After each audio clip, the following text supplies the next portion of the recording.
एक दिन की बात है, जब गौतम बुद्ध नदी के किनारे पर खड़े थे, तभी एक बड़ा जटा वाला साधु आकर उनसे पूछा कि आप ही गौतम बुद्ध है?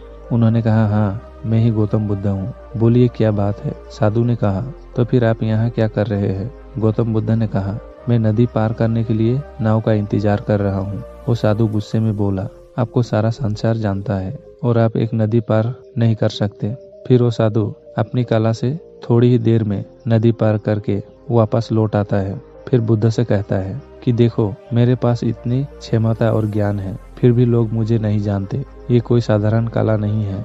मुझे इस कला को सीखने में 10 साल लगे हैं। फिर दोनों नाव में बैठकर नदी पार कर लेते हैं। फिर बुद्ध नाव वाले को रुपया देते हैं और उस घमंडी साधु से कहते हैं कि आपके इतने साल व्यर्थ गए। जिस काम को आप 1 रुपये में कर सकते थे, उस काम के लिए अपने 10 साल बर्बाद किए हैं। आप जैसे मूर्ख साधु कोई नहीं है। अगर यही 10 साल लोगों की भलाई और जीवन को सार्थक करने में लगते तो आज आपको भी पूरा संसार जानता और आप एक महान साधु। नमो बुद्धा।